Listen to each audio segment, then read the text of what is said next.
suburban town of Brookfield, people felt safe. It was the kind of place where doors were left unlocked, and children played in the streets until dusk. However, this sense of security was shattered one summer when a stranger came to town. Emily, a young woman in her late 20s, had just moved into her new house at the edge of Brookfield. The house was charming, with a white picket fence and a sprawling backyard. She had always dreamed of living in such a place, and the neighborhood seemed perfect. She quickly made friends with her next-door neighbor, Mrs. Caldwell, an elderly woman who had lived in Brookfield all her life. One evening, as Emily was unpacking the last of her boxes, Mrs. Caldwell knocked on her door. "I thought I'd bring you a little something to welcome you to the neighborhood," she said, handing Emily a basket of freshly baked cookies. "And a bit of advice, dear. There's been talk of a stranger in town. Lock your doors and windows at night, and if you see anything unusual, don't hesitate to call the police." Emily smiled and thanked Mrs. Caldwell, though she dismissed the warning as small-town paranoia. She went about her evening, enjoying the cookies and watching television before heading to bed. Later that night, a noise woke her. It was faint, like someone tapping on the window. She sat up, her heart pounding. The room was dark, the only light coming from the street lamp outside. She listened intently but heard nothing more. Convinced it was just her imagination, she lay back down and eventually fell asleep. The next day, Emily couldn't shake the feeling of being watched. As she walked to the local grocery store, she noticed a man she hadn't seen before. He was tall, with a scruffy beard and a long coat, standing on the corner, staring at her. She quickened her pace, her heart racing, and was relieved when she reached the busy store. Inside, she bumped into Mrs. Caldwell, who looked concerned. "Did you hear about the break-in last night?" she asked. "It happened just a few blocks from here. The police think it might be the stranger." Emily's stomach tightened. "No, I didn't."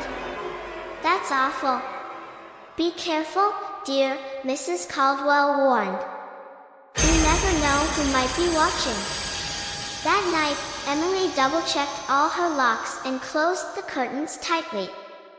She tried to read a book to distract herself, but every creak and groan of the house made her jump. Eventually, she drifted off to sleep, only to be awakened again by the same faint tapping.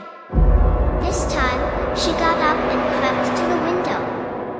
She peeked through a gap in the curtain and saw the man from earlier standing in her yard, staring directly at her. Panic set in, and she backed away, her mind racing. She grabbed her phone and dialed 911, her hands trembling. "911, what's your emergency?" the operator's calm voice answered. "There's a man in my yard," Emily whispered urgently. "He's staring at me. Please send someone quickly." The operator assured her that help was on the way, but it felt like an eternity. The tapping continued, growing more insistent. Emily huddled in the corner of her living room, her eyes locked on the front door, praying it would hold. Finally, red and blue lights flashed outside, and she heard the sound of car doors slamming. Voices called out, and the tapping stopped. Emily rushed to the door and opened it a crack to see two police officers confronting the stranger. "Ma'am, are you okay?" one of the officers asked, noticing her terrified expression. Emily nodded, her voice shaky. "Yes, thank you." He was just standing there, tapping on my window. The officers escorted the man away, but not before he cast one last, unsettling glance at Emily. "We'll take him in for questioning," the officer assured her. "But please, be vigilant.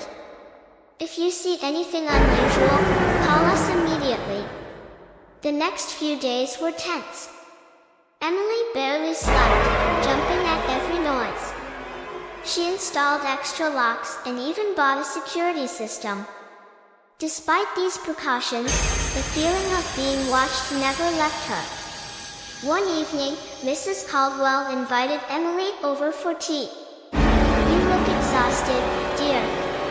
You need to take care of yourself," she said kindly. "That man is gone now. The police will make sure he doesn't come back." Emily tried to relax, but as night fell, the sense of dread returned. She thanked Mrs. Caldwell and headed home, her footsteps echoing in the quiet street.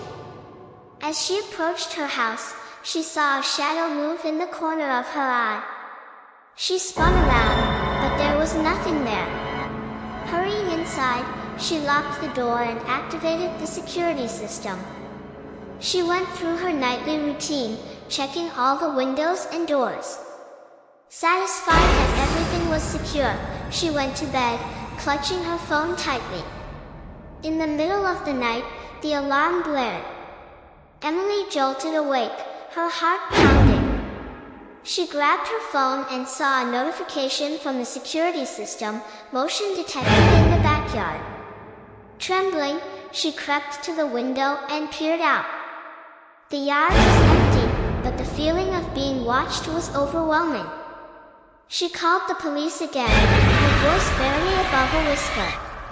"Please, there's someone in my yard." The alarm went off. The police arrived quickly, searching the area but finding nothing. They assured Emily that they would patrol the neighborhood more frequently. Exhausted and terrified, she tried to sleep but kept the lights on. The following morning, Emily decided to leave Brookfield. The once charming town now felt sinister and dangerous.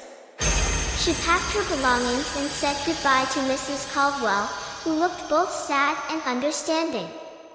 "Take care, dear. I hope you find peace wherever you go," Mrs. Caldwell said, hugging her tightly. Emily drove away, the town disappearing in her rearview mirror. She hoped to leave the fear behind, but the image of the stranger's cold, staring eyes haunted her. She realized that sometimes, the real horror wasn't the stranger outside, but the lasting fear they left behind.